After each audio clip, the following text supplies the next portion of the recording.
सुना ओला electric mobility limited, अब देखिए 31 रुपये 46 पैसे का प्राइसिंग हमें देखने मिला है। जिस तरीके से टूट रहा है ना, इन्वेस्टर होप खो चुका है। Hi, this is Dev and watch it diary. यहाँ पर जो प्रमोटर है उनका यहाँ पर ना सेल करना ये थोड़ा सा अच्छा नहीं लगा।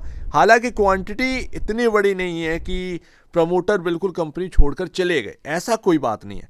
लेकिन है क्या है कि प्रमोटर इस जगह पर आकर बेच रहा है, ये डेट को रीपे करने के लिए यहाँ पर ना सेल कर रहे हैं।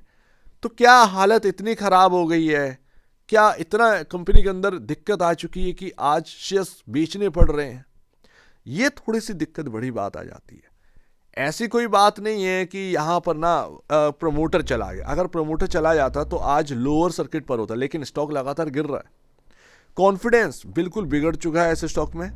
आप देखेंगे क्या हाल है, लगातार इस स्टॉक के अंदर रेजिस्टेंस जो है वो बनते चले जा रहे हैं, चले जा रहे हैं। 31 रुपये 26 पैसे का प्राइसिंग आ चुका है। हालांकि ये रिस्की है, लेकिन यहां पर आप देखेंगे तो इन्वेस्टर जो है वो बुरी तरीके से बाई कर रहा है।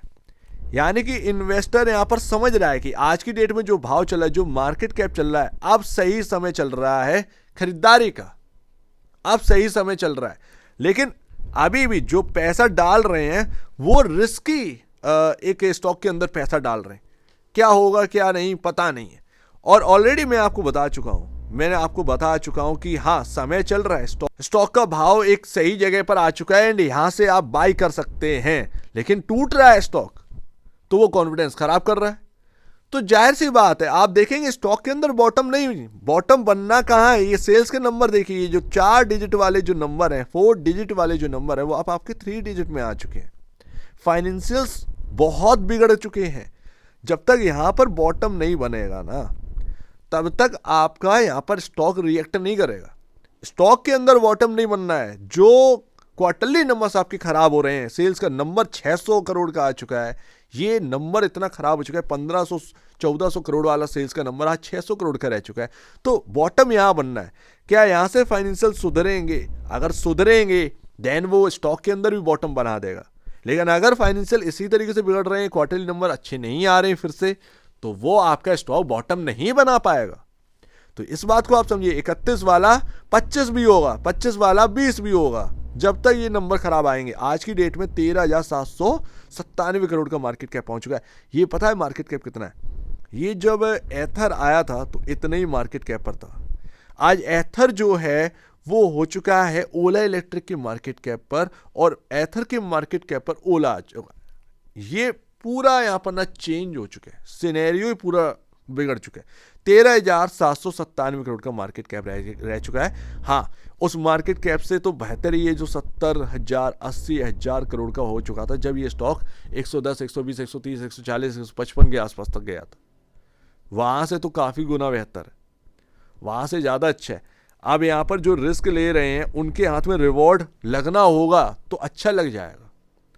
लेकिन अगर आप पैसे डाल रहे हैं तो आप इसमें लॉन्ग टर्म का ही सोचिएगा। 2 दिन में कहानी नहीं चेंज होगी, ये ध्यान रखिएगा।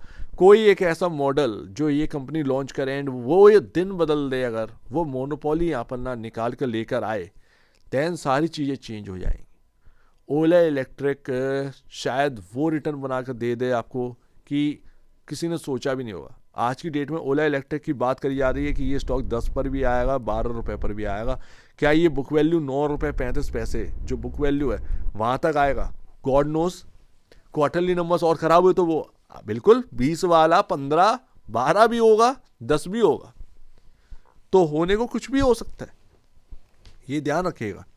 इवन सिर्फ रिस्क यहाँ थोड़ी है। रिस्क आप सोचें कि 3.52 time price to book value पर चलने वाला ओला इलेक्ट्रिक, इसके अंदर बहुत रिस्क है। रिस्क तो यहाँ पर भी है 9.26 टाइम, 9.26 टाइम एथर एनर्जी। लेकिन है क्या इनकी पेडिग्री को, हीरो का नाम इसके साथ जुड़ा हुआ है, वो इसको चला रहे हैं। ओला ने अपनी इमेज जो है, उनके प्रमोटर जो है वो बिल्कुल खराब कर दी है। सो दैट्स वाई अगर आप देखेंगे दोनों में डिफरेंस है। Hero MotoCorp really big company है, उनको सेंस है कि उनको करना क्या है। ओला इलेक्ट्रिक अगर आप उसमें चलेंगे, एक क्या कहते हैं बिहेवियर अगर आपको खराब होगा, आप बड़ा ही ओवर कॉन्फिडेंट बनकर चलेंगे। ये सारी चीज़ें जो ओला के अंदर खराबी, ये ओवर कॉन्फिडेंस की वजह से तो हुई है। और हुआ क्या है, लेकिन फिर भी टेक्नोलॉजी है, और टेक्नोलॉजी कभी भी इतना वेस्ट नहीं होता। पैसा बहुत झोंक दिया गया है ओला के अंदर, टेक के ऊपर बहुत काम हो रहा है वगैरह वगैरह। तो अगर आपको कुछ करना है तो आपने अगर बाई किया है तो उसको टाइम दो, आप उसको छेड़ो मत, आप उसको देखिए मत। देखेंगे और दर्द होगा और आप कुछ नहीं समझ पाएंगे। आप कहेंगे मेरा स्टॉक अंडर परफॉर्म, बहुत खराब परफॉर्म कर रहा है, लेकिन एक्चुअल बेसिस पर किसी को ये नहीं पता कि इसका बॉटम बनना कहाँ है। क्या वो इधर ही बनेगा, या 25 पर बनेगा, 20 पर बनेगा, कहाँ बनने वाला है? ये काफी बड़ी बात है यहाँ पर ना, मैं कह रहा हूं आपसे। अभी क्या है, बॉटम तय नहीं है कि कहाँ बॉटम बनना है। लेकिन अगर आप खरीदारी कर रहे हैं तो आप एक रिस्की स्टॉक के अंदर खरीदारी कर रहे हो, लेकिन अगर कर रहे हो तो उसको टाइम दो, और 1-2 दिन के लिए टाइम नहीं, 1 महीने के लिए टाइम नहीं, ये कम से कम आप इसमें समय दीजिए अपनी इन्वेस्टमेंट को, कम से कम 3 से 4 साल एटलीस्ट आप अपने पोर्टफोलियो में इस स्टॉक को रख रहे हैं तो रखिए, तब जाकर सारी चेंजेस होंगे, बदलाव होंगे। क्योंकि जब कंपनी का भाव जब इतना वैल्यू आज की डेट में रह गया ना, कई सारे हो सकते हैं बड़े बड़े इन्वेस्टर बैठे हों एंड वो यहाँ पर ना पैसा लगाने के लिए तैयार हो, तो फंड बाइंग वगैरह वगैरह हो सकता है कि मतलब होने को कुछ भी हो सकता है। ऐसा नहीं है, ओला का नेटवर्क बहुत छोटा, नेटवर्क काफ़ी बड़ा है, बट प्रॉब्लम क्या होगी, जो इश्यूज आए वो बहुत बड़े आए। तो उसमें क्या है, लीगेसी कंपनी जो है वो आगे बढ़कर आई, उन्होंने जीत हासिल करी है। अब रेजिस्टेंस की बात करो तो रेजिस्टेंस कितना बन चुका है, प्रॉब्लम बहुत है। जो इस चीज़ को, प्रॉब्लम को समझो, प्रॉब्लम समझो, पैनिक नहीं, पैनिक नहीं, प्रॉब्लम समझिए। प्रॉब्लम को समझेंगे तो आप अपने इन्वेस्टमेंट को आप बड़ा पैसा बना सकते हैं। पैनिक करेंगे, पैनिक कर कर अगर आप बात करेंगे तो आप कुछ नहीं बना पाएंगे। आप उसका, आपका सोचना का तरीका ही चेंज हो जाएगा पैनिक के टाइम, ठीक है ना। आप खिसिया जाएंगे, अंदर से फ्रस्ट्रेट हो जाएंगे। भाई अगर आपने 70 रुपए, 80 रुपए, 100 रुपए का भाव पर अगर आपने ओला खरीदा है, आपने क्यों खरीदा? जब आपको पता था, आपके सामने बहुत सारे स्टॉक लिस्टेड हैं, आप उनको देखकर थोड़ा समझ सकते थे कि भाई थोड़ा तो देख लो, कंपेयर करके देख लीजिए कि कहाँ प्राइस टू बुक वैल्यू आपकी, कहाँ आप हो, एक लॉस मेकिंग कंपनी है आप, ठीक है ना। तो ये बहुत अपने आप में समझने वाली बात है। थोड़ा इस बात पर भी गौर किया करिए। यहां पर कंपेयर करने के लिए स्टॉक थे, आपने किया नहीं है। 33 रुपए 98 पैसे ये फर्स्ट रेजिस्टेंस बन चुका है अभी। दूसरा, ये बहुत बड़ी जगह है, 40 रुपए। तीसरा, ये आपका 49 रुपए। ये हुआ आपका 49 हुआ। ये बहुत बड़े रेजिस्टेंस है इस स्टॉक के अंदर, बड़े रेजिस्टेंस। इनको क्रॉस करना मतलब अपने आप को और हाई जाते देखना है, ठीक है ना। तो रेजिस्टेंस काफी बनते चले आ रहे हैं। मूविंग एवरेज कहाँ है? मूविंग एवरेज आपका आ चुका है 44 रुपए पर, 44 पर आपका जो बहुत इंपॉर्टेंट मूविंग एवरेज है वो आ चुका है। 46 पर आपका 100 एंड 200 डे में आ चुका है। मूविंग एवरेज भी अब कहीं ना कहीं सपोर्ट करने के लिए ये काफ़ी नज़दीक आ चुके हैं प्राइस के। बट प्राइस का जो फॉल है वो किसी रीजनेबल चीज़ की वजह से है, जो हमारे सामने एकदम से न्यूज़ आई कि इतने सस्ते भाव पर यहाँ पर शेयर बेचे गए। आफ्टर ऑल ऑप्शन तो कुछ है ही नहीं है, रकम कैसे चुकाएंगे? तो दिक्कत की बात बहुत है ओला के अंदर।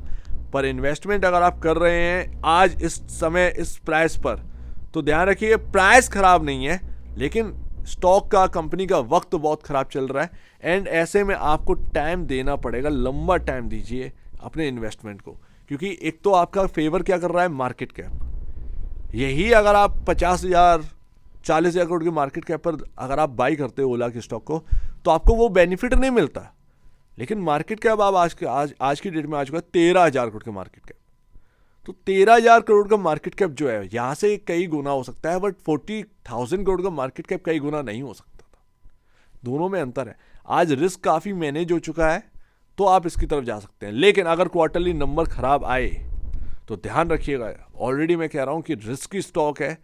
नंबर्स, बात आ चुकी है फाइनेंशियल्स पर, बात कंपनी की इमेज पर नहीं है, बात कंपनी के फाइनेंशियल्स पर है। फाइनेंशियल बिगड़े हैं और अगर वो और डिटेरियोरेट होते हैं ये स्टॉक और नीचे आएगा। आप 31 पर यहां पर ना इन्वेस्ट कर रहे हो ना, वो 31 वाला आपको 25 भी दिखेगा, 22 भी दिखेगा, 20 भी दिखेगा, ठीक है ना।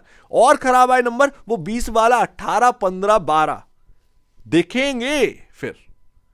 तो आप समझ रहे हैं ना कि गिरने की कोई सीमा नहीं होती है, ठीक है, लेकिन बढ़ने की सीमा है, दायरा है, लेकिन गिरने का सीमा नहीं होती। तो इस बात को ध्यान रखिए, क्वार्टरली नंबर मैटर करते हैं। सो उम्मीद करता हूं काफी कुछ आपको समझ में आया होगा। हाँ, भाव अच्छा आ चुका है, मार्केट कैप वैल्यूएशन अच्छी आ चुकी है इन्वेस्ट करने की, लेकिन अगर चीजें और खराब होती हैं इनर साइड तो वो स्टॉक को और नीचे लेकर आएंगी, उसमें आप कुछ नहीं कर सकते। आप किसी भी भाव अच्छे भाव पर खरीद लीजिए, लेकिन वहां से प्राइस नीचे गिरेगा ही। लेकिन अगर इन्वेस्ट किया है, लंबा टाइम दीजिए स्टॉक को, टाइम दीजिए। चीजें 2 दिन में सही नहीं होने वाली, टाइम लगेगा। सो उम्मीद है काफी कुछ आपको समझ में आया होगा। एक बार निवेश से पहले या बेचने से पहले अपने ब्रोकर एडवाइस से जरूर सलाह लीजिएगा। खुद की स्टडी करेगा, उससे बेहतर कुछ भी नहीं है, खुद की स्टडी मस्ट है। तो अब दीजिए वीडियो देखिए, बहुत धन्यवाद दोस्तों।